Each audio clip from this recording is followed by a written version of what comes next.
Weaponeer here, and I'm going to be just basically giving you a quick tip on camera selection. I deal with a lot of professional gear and components and things. You know, the lights that I use, they're from, you can go ahead and get these. They're called the Light. I got a brand new Light I'm going to be showing you. It's remote control. Love that one. But I use a 3-light setup, and you know, the lights that I use are, like I said, they're Flora, but you can buy them from lincostore.com. That's LINCO.com. And you know, I can place it below for you. There's another thing you can do is you can go ahead and purchase, if you're on a shoestring budget like I am actually, if you need to go ahead and add better lights and you don't have the funds for it, you can do it for about $15. And the base part, you can probably do it for $10. The base part that you need is called a China lantern. And it's a paper lantern, and typically about 18 inches in diameter. So it's pretty good size. And it's just a paper lantern. It folds flat. So if you don't need it, it folds flat out of the way.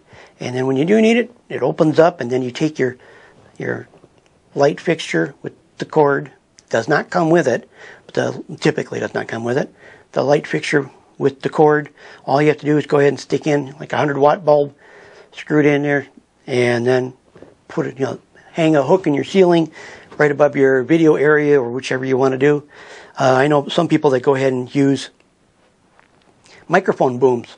They take one, they put it on a microphone boom, and that way somebody is doing the lighting, and as they're walking through a hallway shooting a scene, they have somebody with a China lantern.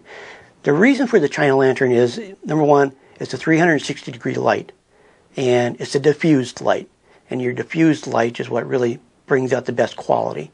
You don't have the harsh lights, you don't have the harsh shadows. I use, like I said, I use the Flora lights, but the Flora lights that I have, I use the soft boxes, and the soft boxes use diffused light.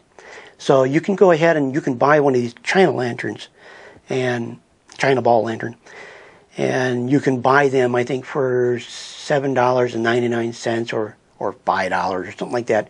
There's various prices. You can get them on eBay, and so they're easy to obtain. They're cheap. You can go ahead and hang 2 of them, one here and one here, and it'll properly light you with a nice soft glow. And that's what you want. That's what kind of lighting you really want in your videos. And like I said, some of the indie guys, they go ahead and they use them. They put them on a pole so they can go ahead and light a hallway or a very small area where normal lights just don't work. So it's not just a cheap trick. It's something that a lot of the guys go ahead and use for making really nice professional style of videos. The other thing is cameras.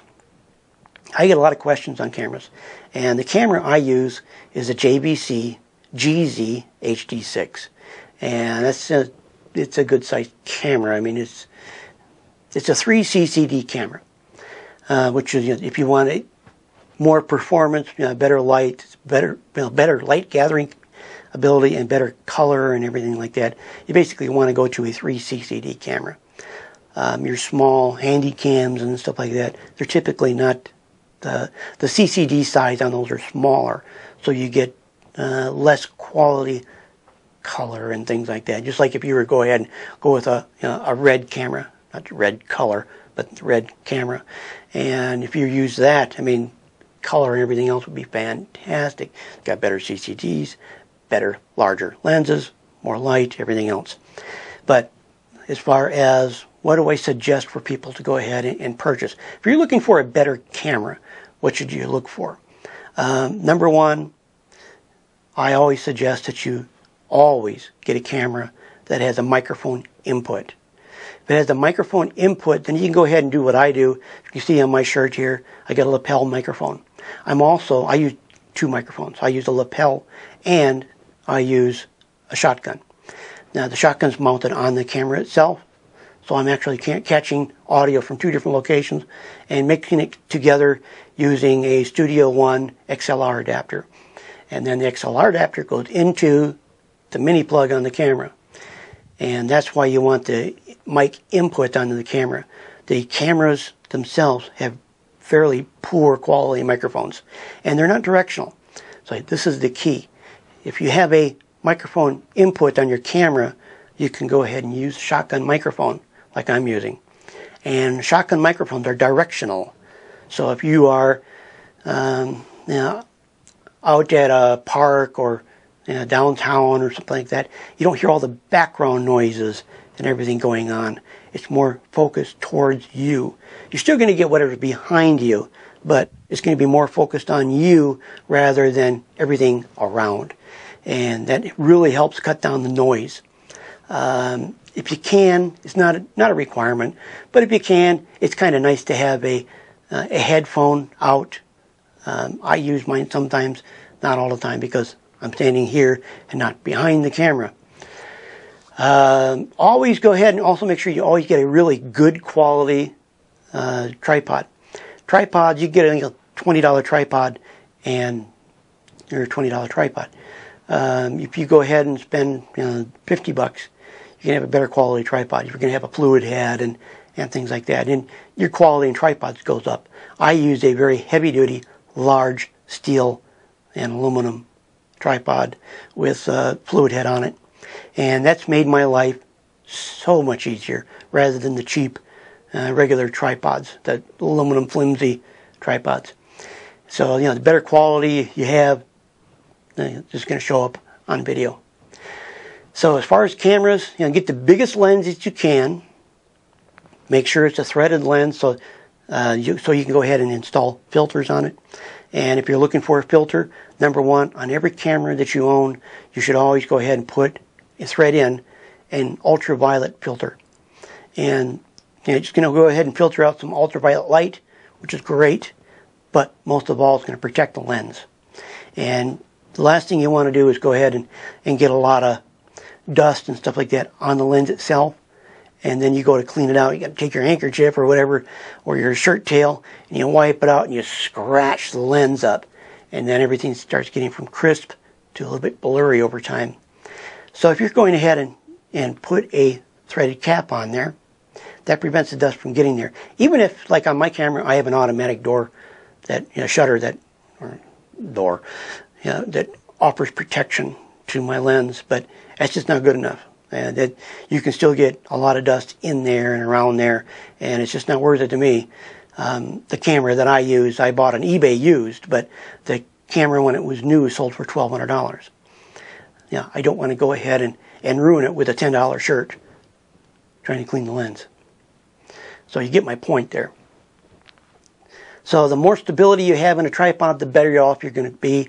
As far as the cameras go, I prefer getting a camera that has the largest lens possible. And you can still get a small camera, but they have a larger lens on it. And because bigger lens, more light gathering capability.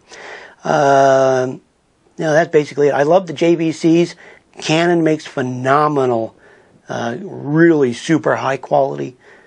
But you get what you pay for. If you go ahead and you buy a $20 camera, you're going to get $20 performance. If at all possible, always get HD, the best quality you can get. Even if you don't want to plan on using 720 HD right now, or you figure you can use 720 now, but you don't want to go 1080 now. You might want to go 1080 later. And it really shows up when something better than 1080 shows up. You take a look at your footage, shot at 720 against the new stuff, and I was like, oh crap, it just doesn't look nice. So if you can get the highest rated HD quality you can, bigger lens, you can always go ahead and thread on the UV protector or an ND filter. ND filters are the biggest thing. Typically on mine, I have a large filter. I got a Cokin, and that uses the 4x4 filters. So I got a Cokin thread on filter box. It threads on the front of the camera, which is large, and holds 3 separate filters, square filters. and then it has a lens shade over that, and I wanted to go ahead and make sure that I had more lens shaded, so I bought 3 lens shades because they're modular, they snap together. So I extended the lens shade to keep the lens from looking right directly. You know, you have light going directly into the lens from an angle, sunlight or something like that. It causes sun flares and strange colors and things like that. So, you know, if you have the ability to go ahead and put on a sunshade, go ahead and do it. Yeah. The Cokin filter, super cheap. You can get them for a few dollars, really, and from eBay, and that's brand new. And then you go ahead and you get your adapter for that to stick it on your camera, and then it just screws right in place, and that allows you to go ahead and have separate filters.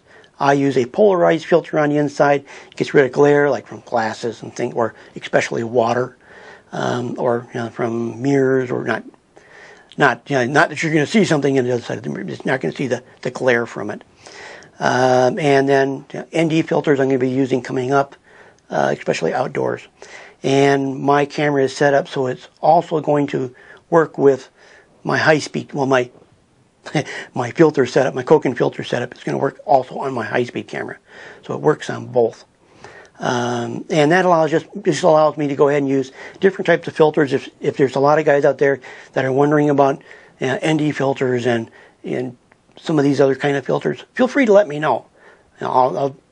If you go ahead and you post something, I'll try to go ahead and demo what some of those different filters do. I don't have a lot of filters, I only have a few of them, but you get some of the ones, that you get blue on the top, and it kind of fades on down to clear. And then, what is something like that good for? Well, basically something like that is used outside, and the blue goes along the top. So wherever the skyline is, that's where the blue is going to be. So you can make the sky, which might be a really light, really light color blue. You can change the sky so make it look more dramatic, darker color, and also you're basically cutting out a lot of the brightness, and allows you to use different ISO settings and things like that. So, any comments or questions on any kind of camera related things or filter related, feel free. Go ahead and post it below, and I'll do my best to try and answer that for you. Have any comments or questions? Leave it below. Don't forget to subscribe to my videos. I do all kinds of videos. I try to touch on the camera related when I can, but I don't get a lot of requests for that. So I just kind of add some new ones on there, so people typically know what I'm doing. Like something like this right here. This right here is used to do color balance, and I do color balance in post rather than on the camera. So little things like that, and separate audio and whatever you want to do. Have any comments or questions? Like I said, leave it below. Don't forget to subscribe. Don't forget to rate my videos. I'm Weaponeer. I'll catch you in the next one.